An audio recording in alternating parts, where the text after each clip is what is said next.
see how it works. When I don't like Thor the Dark World, it's, oh, you don't understand Thor. Natalie Portman and Kat Dennings are amazing. Oh, you just don't get it. But then when Thor Ragnarok comes around, it's, oh, we finally got a good Thor movie. Oh, no Natalie Portman or Kat Dennings. Oh, they finally understand. Blow me, you symbolic voice I've decided to clump all of the internet I don't like into. Anyway, Thor Ragnarok is a funny, big, epic, action-packed fun time.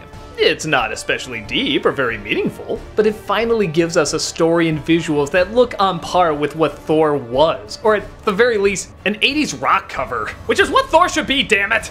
After returning from a giant mission, Thor discovers that Loki, his brother, has disguised himself as Odin and he forces him to change back. When he demands Loki to take him to his real father, they find he doesn't have much time left. In a quick change of tone that's surprisingly effective, we see him slowly fade away while also giving information about their actual firstborn. Hela, the banished rightful heir, is going to come and reclaim her throne the minute he dies. And seeing how he told them this the minute he died, they don't have much time to prepare and she comes and attacks. She and her army banish Thor and Loki to another realm where they're used as entertainment, a part of the galaxy of gladiators, media, bounty hunters, and Jeff Goldblum. Because somehow strangely this movie feels naked without him.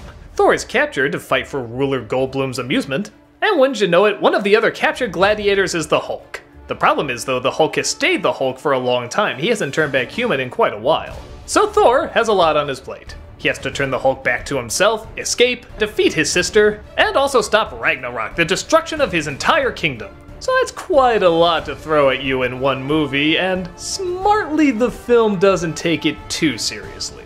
Sometimes that can be a problem as there's an occasional joke that almost doesn't feel very Thor-like, but we're used to that from the other Thor movies. Honestly, here I almost argue it's downplayed. That's not to say the film doesn't have some dramatic moments, it's just not especially dramatic. It's just enough so that we want to be on their side when they're flying around, throwing swords and breathing fire and doing all the cool stuff we want to see in a Thor movie.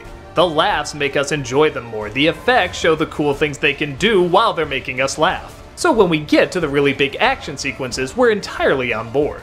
It's not Lord of the Rings or Lawrence of Arabia, but I don't think it's really meant to be. It's supposed to be a comic book movie.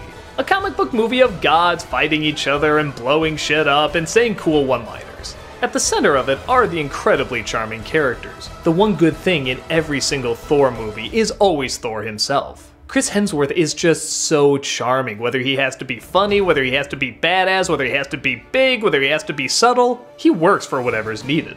It's also great to see Eric Bana focused on. I feel like this is the Hulk movie we also really deserved but never got. It's interesting that he would actually want to stay the Hulk for a long time, like he chose to do so. And when he doesn't want to change back into the Hulk again, he's constantly surrounded by people who glorify it. They praise the monster, they praise the violence, which is actually kind of an interesting commentary when you think about it. He's trying to run away from being the awful beast in a world where everybody wants him to be the awful beast.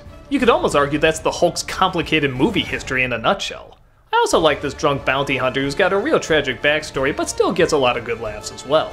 The only problem I have is she's supposed to be a literal fall-down drunk. Why does she always look that good? Shouldn't her hair be a little messed up or a little sloppy? If you can't even stand, how do you get your eyeliner that perfect? I guess I shouldn't talk when you see Cate Blanchett throughout this entire picture. Good God. This design is crazy, and her acting totally backs it. It's big, it's loud, it's intense, it's totally having fun with every moment. I guess if I had any criticism, it would have been that the film could have been cut down by a good 15-20 minutes. It didn't need to be this long.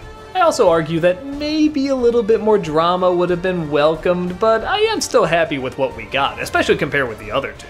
Thor Ragnarok is a big, goofy movie in all the right ways. It's got the charm, it's got the action, it's got the cool effects. It's my definition of a good popcorn movie. It's just enough to get invested, but you don't have to think too hard about it either.